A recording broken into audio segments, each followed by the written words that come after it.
materi analisis mutu pangan kali ini kita akan membahas tentang uji sensoris atau yang kita kenal juga dengan uji organoleptik. Nah, pernahkah kita mendengar tentang orang-orang ini?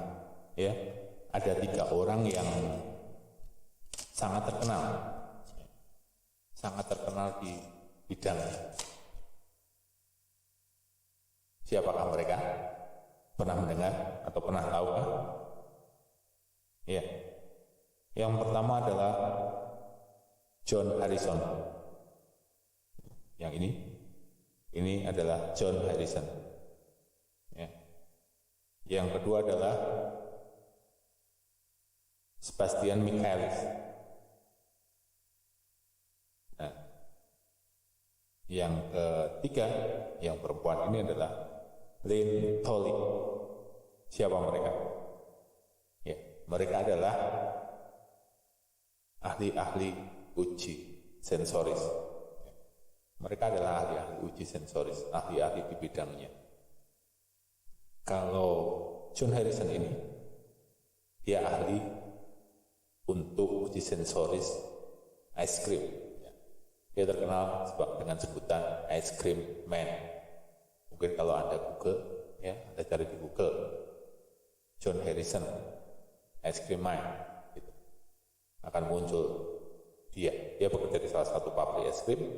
Kerjaannya sehari-hari adalah mencicipi es krim. Itu sangat menyenangkan ya, ketika kita mikir bahwa enak sekali. Tiap hari kerjaannya makan es krim, gitu. Tapi menurut dia, itulah pekerjaan yang paling gak enak. Tapi enggak. Siapa lagi kalau bukan dia yang harus melakukan itu. Bahkan saking seringnya seperti itu, jadi dia hanya merasakan es krim, dia rasakan, kemudian dia tidak ditelan, tapi dibuang. Jadi dia hanya butuh untuk mencecap, sehingga dia tahu, kan dia bisa tahu bahwa es krim itu bahan bakunya kurang 0,5% saja. Misalnya kandungan lemaknya kurang 0,5% saja. Dia bisa tahu perbedaan. Dia dianugerahi dengan talenta untuk kemudian lidahnya, pencecapnya itu kemudian bisa membedakan setipis itu untuk produk es krim. Ya. Kemudian yang kedua ini adalah Sebastian Michaelis. Ya. Dia bekerja di salah satu pabrik teh. Dia bekerja di salah satu pabrik. Dia adalah profesional tea tester. Ya. Yes, awalnya dia bekerja biasa saja, ya, seperti yang lainnya. Tapi kemudian ketika dia dipercaya menjadi salah satu tester, maka dia bisa membuktikan bahwa dia bisa membedakan teh dengan kualitas yang baik maupun yang tidak. Dia bisa membedakan. Teh, misalnya katakanlah, salah satu kekhasan dari teh itu adalah rasanya yang sepat. Dia bisa tahu sampai sangat detail bahwa itu sudah sesuai dengan kualitas teh yang diinginkan pabriknya atau belum. Ya. Kemudian yang ketiga adalah Lynn Tolly. Ya.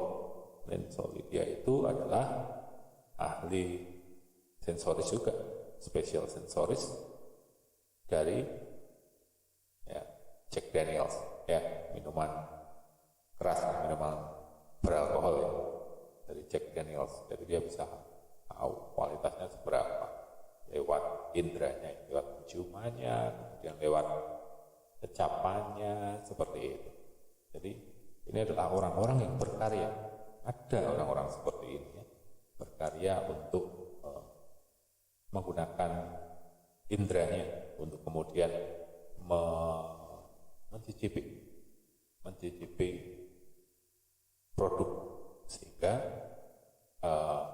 kemudian didapatkan produk yang sama di setiap batch, atau juga dari hari ini, besok, depan, bulan lagi, setahun lagi, itu produknya, kualitasnya tetap sama. Dibutuhkan orang-orang seperti itu.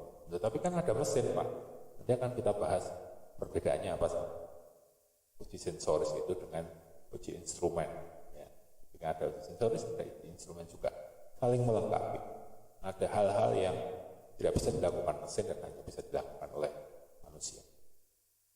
Ya, seperti apa itu nanti akan kita pelajari di sini. Akan pelajari uji-ujinya juga untuk materi uji sensorik. Di Indonesia ada tidak? Ada.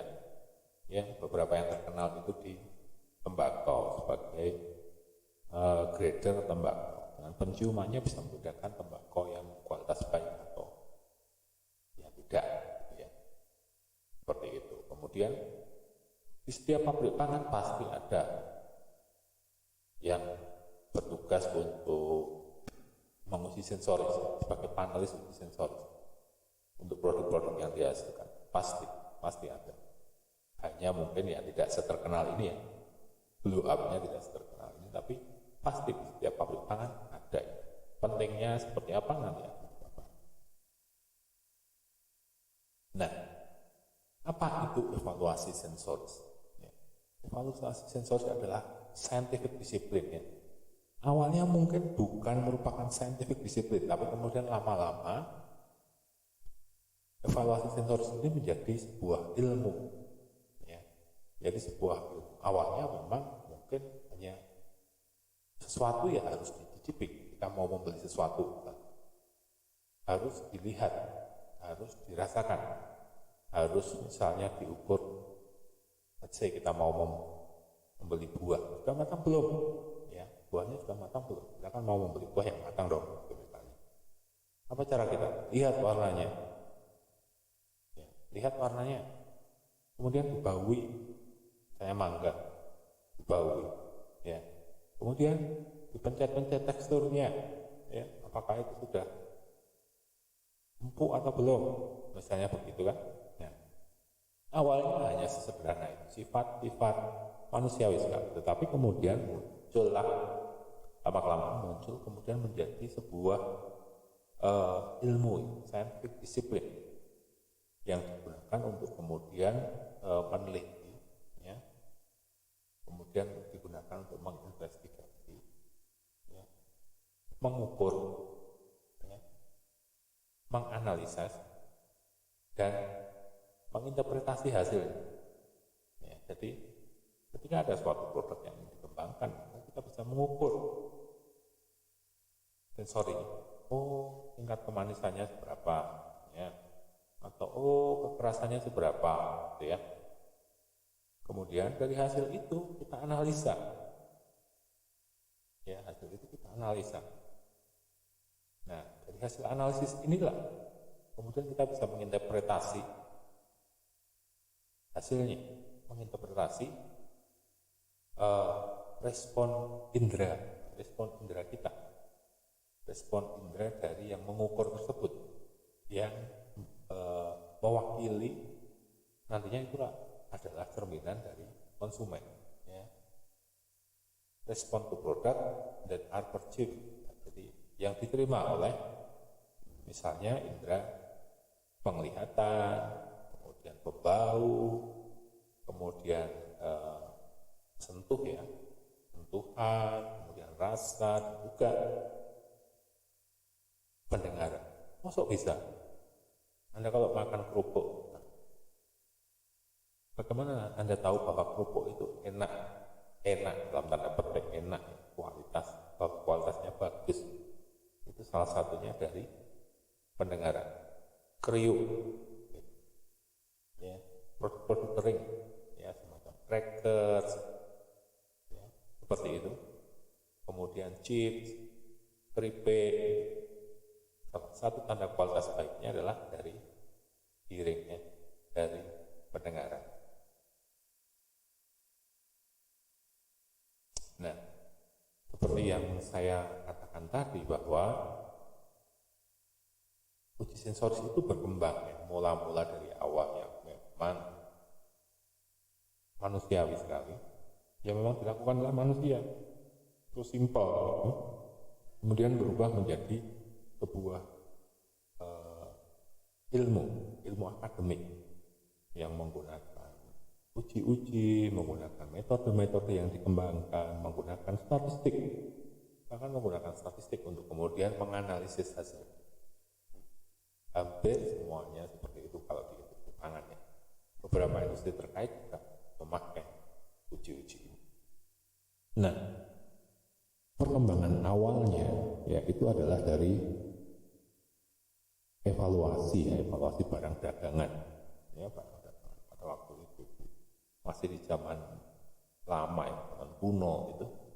Misalnya air, senjata, ya, dan lain-lain ya, oleh manusia. Evaluasi kualitas, termasuk di dalamnya minuman keras misalnya. Itu dirasakan, belum dibeli kan, dirasakan perdagangannya kan seperti itu.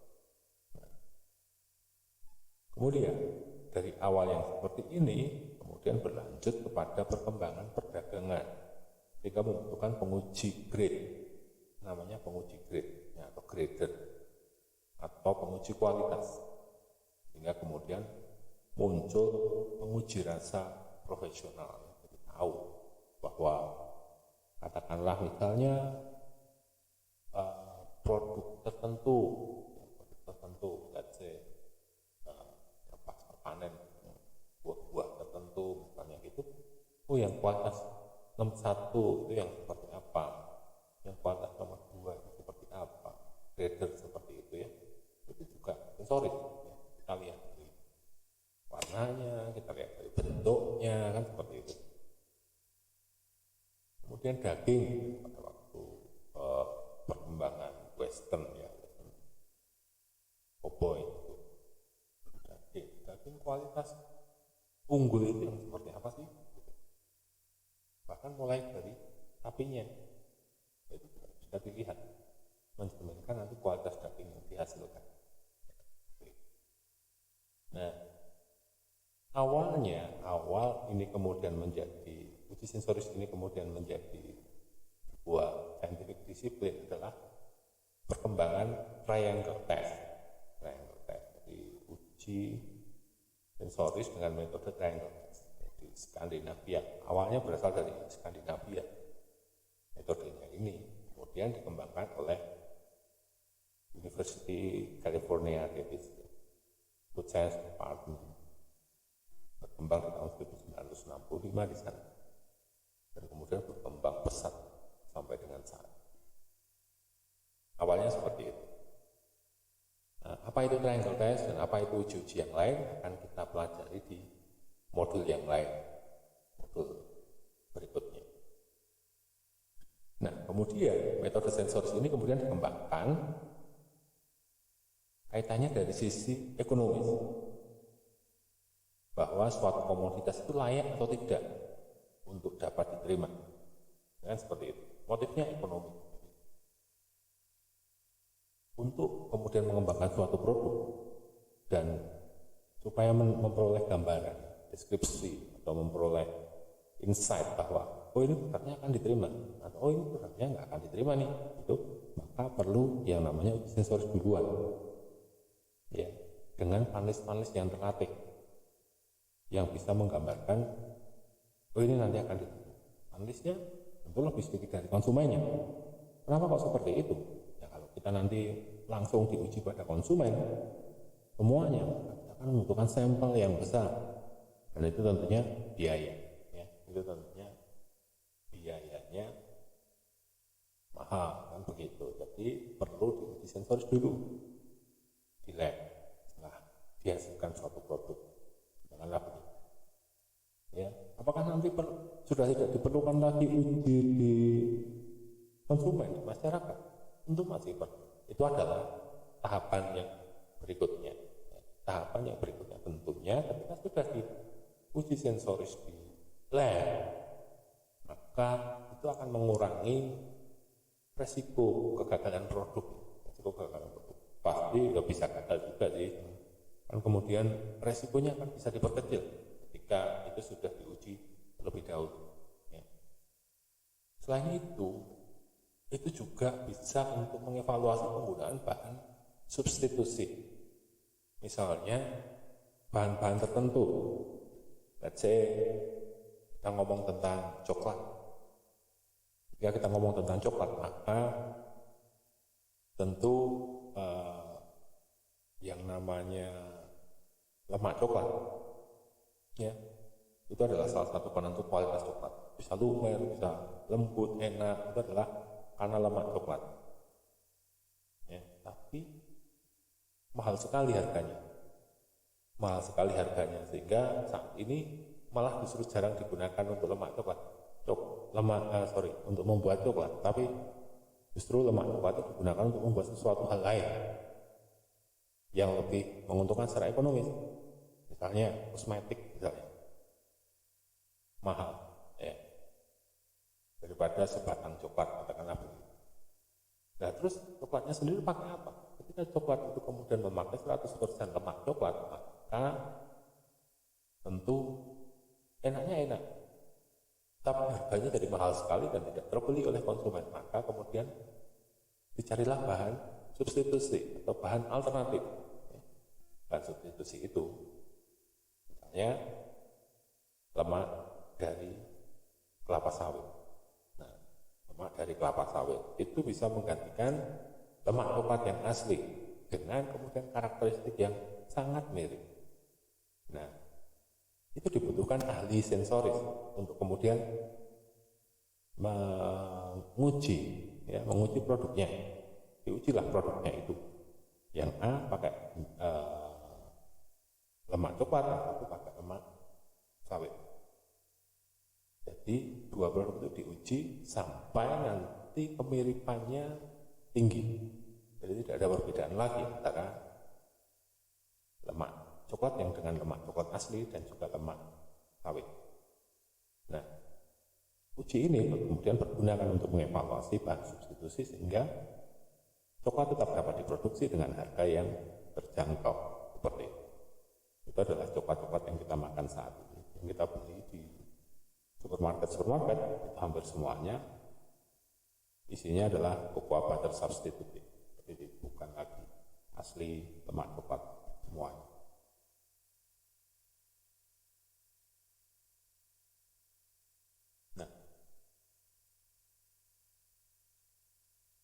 Nah, pentingnya uji sensori dalam bidang pangan maupun bidang yang terkait lainnya, it is a sensor. Jadi perkembangan ilmu sensori itu menjadikan sekarang ini yang namanya uji sensori itu sesuatu yang sangat penting, sesuatu yang sudah tidak bisa lepas lagi dari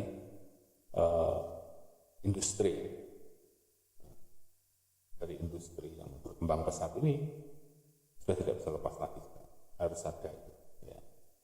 Kalau katanya orang sih, we are living in a world today, ya, dunia yang saat ini itu where lemonade is made from artificial flavor. Jadi segala sesuatunya yang di bahan pangan kita itu terbuat dari sesuatu yang artificial, ya, dari bahan-bahan pengganti yang rasanya sangat mirip, ya, rasanya sangat mirip. And furniture polish, ya. Jadi untuk furnitur atau perabot kita is made from real lemon. Ya. Jadi lemonnya malah digunakan untuk furniture, ya. Jadi kayak semen furniture supaya mengkilap, supaya pemeliharaan furniture bagus, itu pakai asli lemon. Sementara lemon sendiri yang kita buat untuk sirup katakanlah itu semua artificial flavor. Ya, di pabrik-pabrik itu semuanya adalah, hampir semua adalah artificial. Ya. Kenapa? Karena ketika kita memakai lemon asli, maka dengan kapasitas seperti itu, dengan kapasitas produksi yang seperti itu, satu, harganya nggak nutur, dua, rasanya tidak akan tajam. Maka perlu untuk kemudian, contohnya yang kita kenal essence, gitu ya.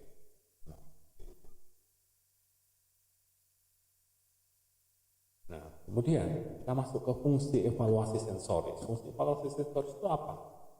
Ya, yang pertama untuk perusahaan pangan, kita bisa tahu apa yang disukai konsumen dan mengapa. Ya, apa yang disukai oleh konsumen dan mengapa. Jadi sebelum kita melemparkan suatu produk, memproduksi suatu produk dalam jumlah yang banyak, maka kita uji sensoris dulu. Kita akan tahu, misalnya, untuk produk cookies, konsumen itu menyukai yang tingkat kemanisannya sekian, menyukai yang ketika digigit itu makan itu nggak seret, gitu, misalnya gitu. Ya.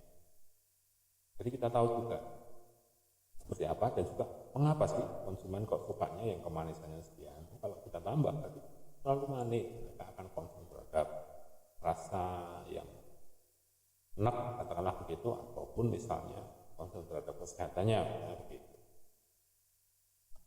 Kemudian yang kedua, apakah konsumen bisa merasakan perbedaan ketika perusahaan mengganti produknya?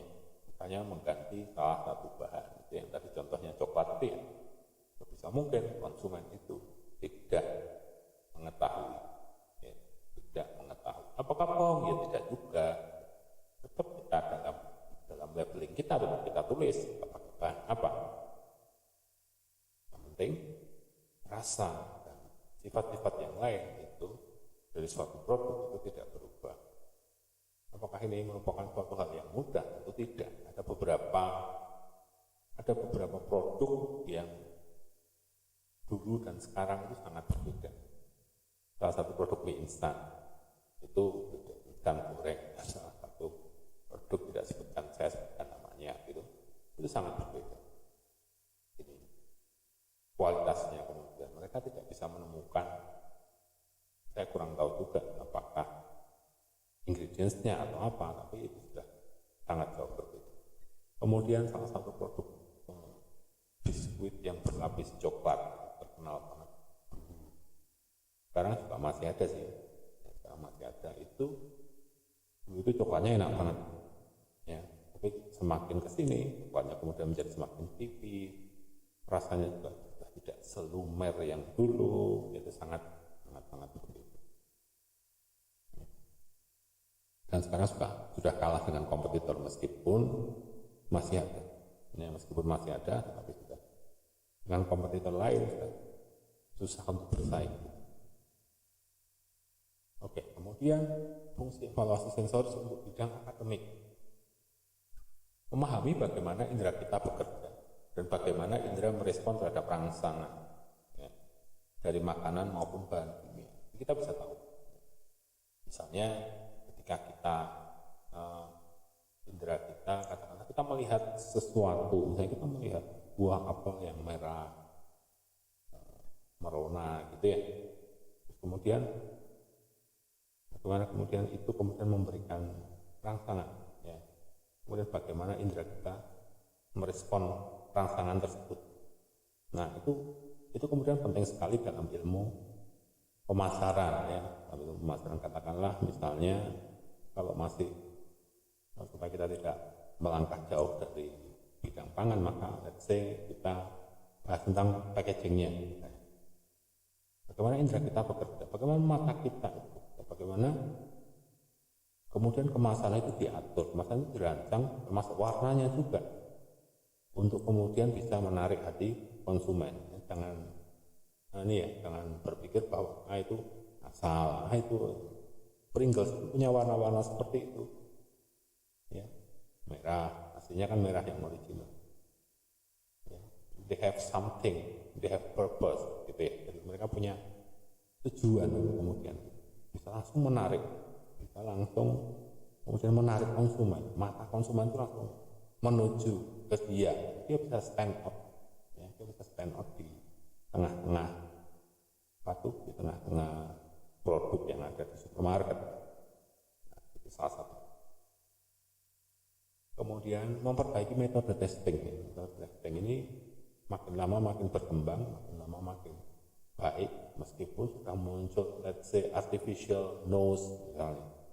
Ada loh artificial nose, ya, hidung artificial yang bisa membaui. Kemudian artificial tongue, ya, lidah artificial yang kemudian bisa merasakan juga, tapi tetap beda, ya. Yang artificial itu digunakan untuk membaui sesuatu atau merasakan sesuatu yang mungkin berbahaya, ya. Ada resiko kesehatan ketika DJP misalnya, tapi tetap saja milik manusia yang paling oke. Ini salah satu contoh uji sensori untuk buah bir dibaui, merasakan manisnya seperti apa. Ini Ini luas sekali karena kemudian kaitannya katakanlah dengan jenis varietas, katakanlah dengan sama-sama varietas tapi pupuknya beda, sama-sama varietasnya tapi ditanam di dataran tinggi atau rendah, sangat kuat. Kemudian pemanfaatan. Nah, kita akan masuk ke mengapa perlu evaluasi sensoris. Kenapa sih? Kenapa harus ada evaluasi sensoris? Yang pertama, mengurangi ketidakjelasan dan mengurangi resiko dalam pengambilan keputusan. Mengurangi ketidakjelasan. Tentunya ketidakjelasan itu kan menimbulkan resiko. Misalnya katakanlah, saya mau memproduksi minuman karbonasi, ya untuk menyaingi Coca-Cola lah. Terus pokoknya dibuat, punya formulasi, pokoknya dibuat, kemudian langsung diedarkan. Itu kan nggak jelas. Kita nggak tahu pendidikan segmentasi kita siapa, akan disebarkan di mana, minuman kita itu rasanya yang kayak apa, orang-orang suka minuman itu yang seperti apa, itu kan macam-macam, ya, itu kan macam-macam. Let's say sebagai contoh dulu itu untuk menyaingi Coca-Cola, Coca-Cola, Sprite, Fanta itu muncul minuman-minuman yang namanya Coca-Cola, Pinto, ya, nggak tahu kalau Anda pernah mendengar apa enggak ya? Jelas ada, tapi ya nggak mungkin rasanya juga beda. Maksudnya kemudian tidak bisa mirip, ya, tidak bisa mirip, dan mereka kemudian tidak berinovasi, hanya namanya saja yang mirip, gitu. Beda lagi dengan persaingan antara Nutrisari dan Marimas. Ya. Nutrisari dan Marimas itu bersaing di segmentasi minuman serbuk seperti itu. Nutrisari dengan harganya yang lebih mahal masih mampu berkibar, tapi Marimas sendiri tidak mati. Marimas bisa membidik segmen pasar yang lain, membidik segmen pasar yang lebih low, ya, lebih low, ya, membidik segmen pasar yang lebih low. Dengan kelebihan apa? Dengan kelebihan dia rasanya macam-macam, rasanya lebih variatif dibandingkan dengan nutrisi. Itu inovasi, ya, seperti itu. Dari sisi sensoris bagaimana? Mirip semua, ya, mirip-mirip, mampu mirip-mirip. Meskipun kalau kita rasakan memang taste-nya itu lebih mild yang Nutrisari, katakanlah. Marimas lebih strong, gitu. Misalnya. Nah, hal-hal sensoris ini tentu mengurangi ketidakjelasan dan mengurangi risiko. Ya, kita mau melaunching produk pangan ke pasar. Kemudian menjamin efisiensi biaya dalam pengeluaran produk baru dengan tingkat penerimaan konsumen yang tinggi. Ini kaitannya dengan yang tadi, ya. Efisiensi biaya tentu ketika kita produknya sudah kita produksi dalam jumlah yang sedikit, kemudian sudah kita uji sensori. Jadi kita benar-benar tahu. Kita punya produk knowledge, ya. Kita sendiri punya produk knowledge yang baik.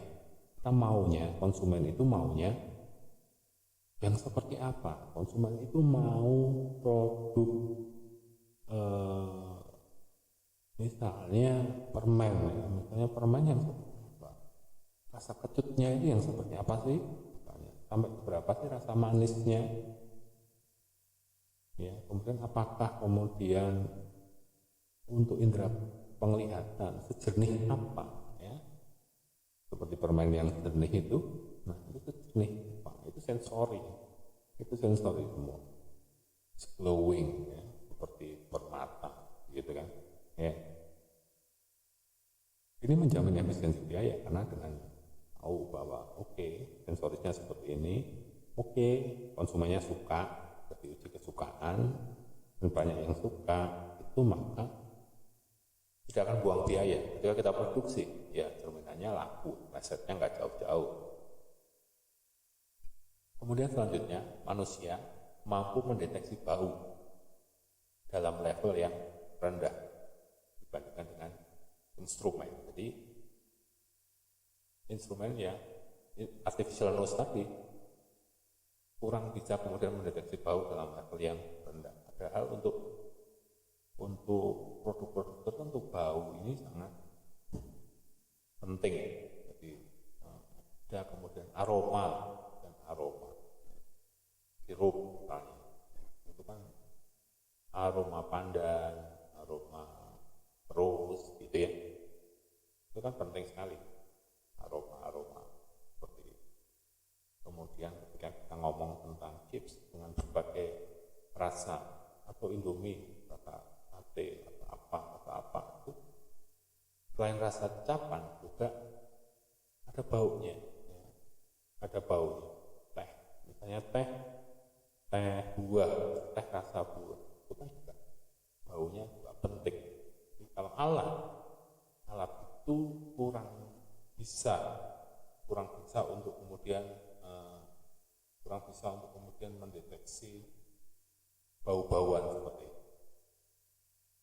Ya. Kemudian instrumen tidak bisa mengukur kesukaan, ya ini yang penting. Instrumen itu bisa mengukur macam-macam, tetapi yang tidak bisa diukur adalah kesukaan.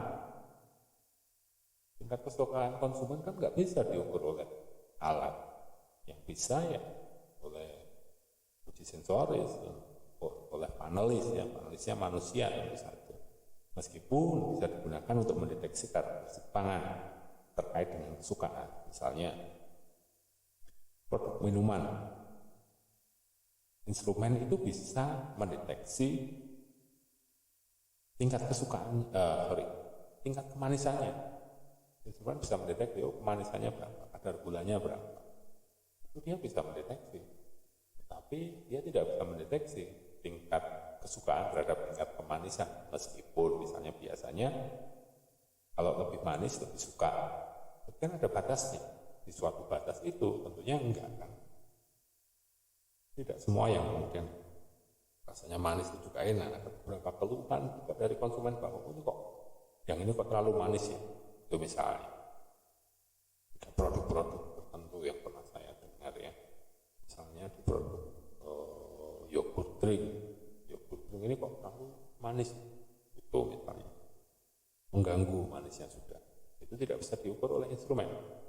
Yang bisa mengukur itu adalah panelis, kesukaan panelis atau konsumen. Nah, asesmen kualitas produk secara keseluruhan yang dapat diterima oleh indera manusia itu adalah evaluasi. Jadi semua indera, kualitas produknya juga keseluruhan. Tidak hanya rasa ya, tidak hanya rasa. Selama ini kita, evaluasi sensoris ya berarti rasa. Tidak hanya itu ya. Bisa juga warnanya seperti apa, misalnya itu tadi produk stroberi, warnanya seperti apa, atau misalnya mangga yang mentah-mentah, atau misalnya biskuit Roma, itu tingkat pemanggangan, tingkat coklatnya itu seberapa sih? Saya pernah dapat yang gosong di suatu produk biskuit ya, biskuit regal gitu. Saya pernah dapat yang agak coklatan, warnanya terlalu off menurut saya, terlalu berlebihan gosongnya gitu. Tapi ada juga yang senang, ya nggak apa-apa juga sih, nggak masalah. Kemudian teksturnya seperti apa? Sosis misalnya. Produk A maunya sosisnya itu yang seperti apa? Ketika diukurnya tentu pakai apa kalau sensoris tekstur? Pakai tangan disentuh-sentuh bisa, atau ya dikunyah. Ketika digigit itu teksturnya membal atau tidak? Langsung hancur lembek, atau kemudian dia bisa cuy dan seperti itu. Kemudian flavor secara keseluruhan ya, gabungan antara rasa, kemudian bau, aroma gitu ya. Kemudian aftertaste, ada juga ya aftertaste seperti yang harus diukur ya. Ya, ada juga. Jadi misalnya produk-produk tertentu itu bisa jadi meninggalkan aftertaste yang seperti apa? Yang pahit, atau yang sepat, atau yang seperti apa. Nah, ini belum tentu tidak diinginkan ya, belum tentu tidak diinginkan. ada beberapa produk coklat. Ada beberapa produk coklat yang ketika kita rasakan itu dia meninggalkan aftertaste yang pahit, bitter aftertaste. Ada orang yang suka, ada yang enggak, tergantung didikan segmentasi kita yang mana. Ketika kita kemudian mengembangkan produk milk chocolate untuk didikan anak-anak, segmentasi anak-anak, tentu aftertaste pahitnya harus dihilangkan atau dikurangi, minimalisir banget. Jadi ketika kita membidik aftertaste yang dewasa, nah itu ada lagi aftertaste untuk misalnya produk lain, katakanlah minuman beralkohol, karena misalnya vodka, ada vodka ya, orange, vodka, grapes gitu ya, itu aftertaste-nya itu di akhir-akhirnya itu ada aftertaste yang menarik gitu, yang kemudian sukai, misalnya begitu. Aroma juga ya, sama itu. Atau bahkan suara, tadi rupuk, chip, cracker, sebanyak kriuk-kriuknya itu kemudian menjadi salah satu parameter kualitas sensoris. Nah, untuk evaluasi sensoris sendiri itu ada 3 tahapan dalam penerimaan prosesnya oleh manusia. Jadi ada rangsangan atau stimulus, kemudian dirasakan oleh organnya. Ya. Kemudian itu akan menimbulkan sensasi. Ya. Sensasi ini kemudian masuk ke otak, diolah di otak dan akan menimbulkan persepsi dan respon. Ya. Misalnya rasa ketika misalnya kita minum minuman karbonasi, katakanlah itu minuman karbonasi kita minum ya, dirasakan oleh tentunya lidah kita, pencecap kita, ya begitu. Sensasinya apa? Karbonasi itu akan menimbulkan sensasi dingin, sensasi segar, gitu ya. Kemudian akan masuk ke otak, kemudian di otak persepsi kita apa? Persepsi kita tentu akan kemudian lebih segar, hausnya hilang, kemudian muncul respon. Yang agak unik misalnya kita stimulusnya apa selalu seperti itu, tidak. Misalnya kalau kita melihat orang makan rujak, ya, makan buah mangga muda yang masih mentah buat rujak gitu ya, itu misalnya itu stimulusnya, kemudian dirasakan oleh organ kita, bukan mulut, no, kita masuk ke mata, kita lihat saja, ya dirasa, dilihat oleh mata kita. Kalau lihat orang makan yang gedut-gedut, yang kita tahu bahwa itu gedut, tapi kita lihat aja gitu. Sensasinya apa? Sensasinya tentu kita akan merasa gedut gitu ya, ya kita akan merasa makan yang gedut gitu. Kemudian diolah oleh otak kita, kemudian persepsinya bahwa ini gedut, ya ini gedut. Kemudian respon kita apa? Ketika kita melihat orang makan rujak ya, atau sesuatu yang asam gitu, respon kita ikut air liurnya itu ikut keluar, ya kan? Padahal awalnya disense-nya oleh mata kita sebenarnya. Misalnya begitu ya, contohnya begitu. Fungsi organ tubuh untuk sensoris, karena misalnya penglihatan, color, texture, size, shine, shape, misalnya. Kemudian pembauan, ya, odor, kemudian taste, ini banyak, ya. Sour, bitter, sour, sweet, ya, macam-macam. Dan juga lidah ini juga berguna untuk touch, ya, juga sensasi. Dia selain sebagai pencecap rasa, dia juga akan merasakan sebagai indera yang menyentuh, ya, misalnya sensasi panas, dingin, ya, hangat, ada sakitnya juga, kemudian tekstur juga, ya. Seperti itu. Kemudian suara pendengaran, pop, crack, ya. Kemudian sensasi dingin, jika kita membuka minuman karbonasi, gitu. Misalnya bubbling, gitu. Kemudian sensasi untuk dituangkan segar. Nah, ini adalah sensasi-sensasi yang digarap dengan serius. Nah, saat ini karena evaluasi sensoris ini sudah menjadi semacam ilmu, maka ada prinsip untuk pelaksanaan.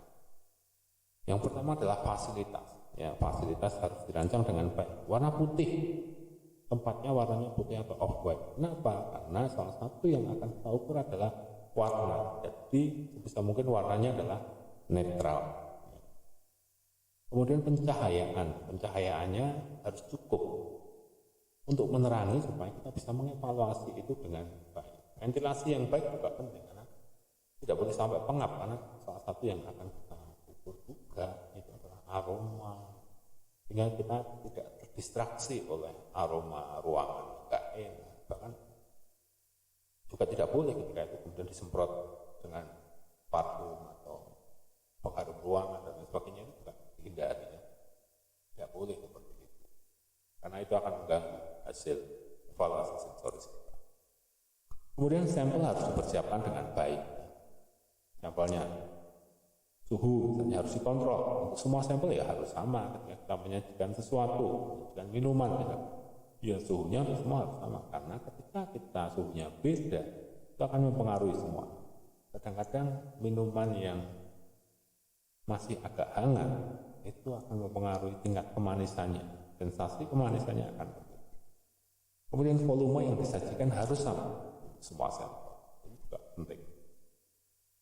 Kemudian sampel disajikan pada umur simpan yang sama atau waktu yang sama setelah diproduksi. Tidak boleh yang satu misalnya fresh, ya, 1 hari diproduksi langsung uji, yang satunya ditunggu dulu seminggu kemudian dibandingkan, itu nggak boleh, ya, nggak boleh seperti itu, karena nanti perubahan-perubahan yang terjadi kita tidak tahu, ya.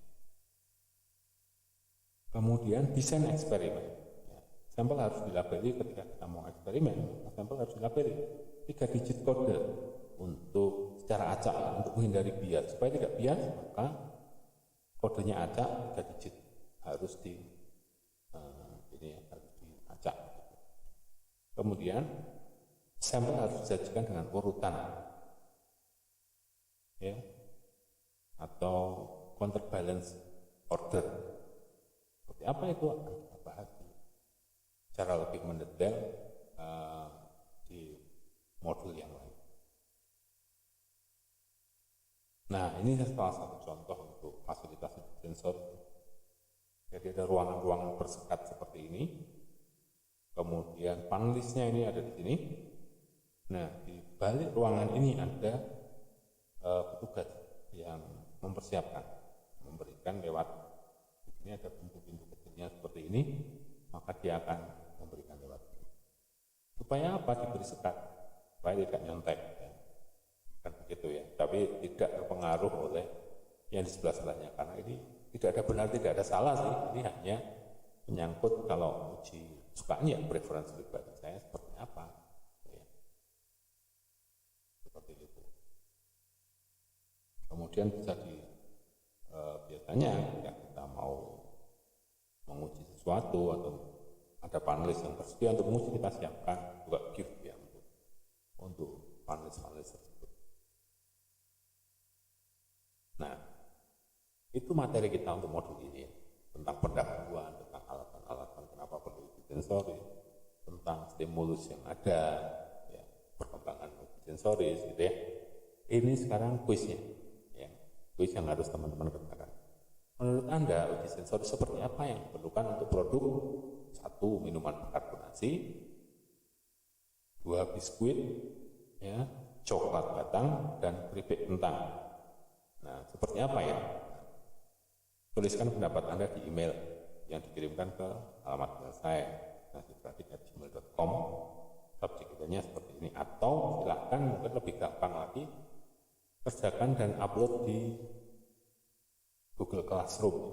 Google Classroom. Silahkan kerjakan di kertas itu A4 itu diketik saja, kemudian di-upload di Google Classroom. Jangan lupa sertakan nama dan nomor mahasiswa Anda. Ya, itu kuis untuk yang pertemuan pertama kita kali.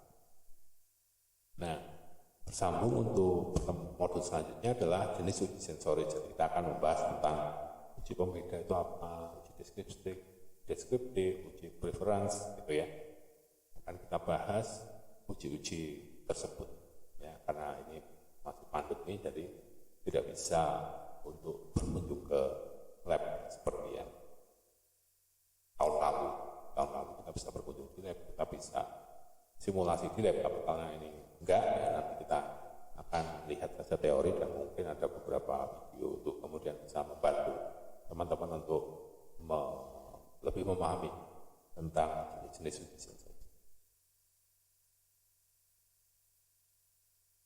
Demikian materi untuk kali ini.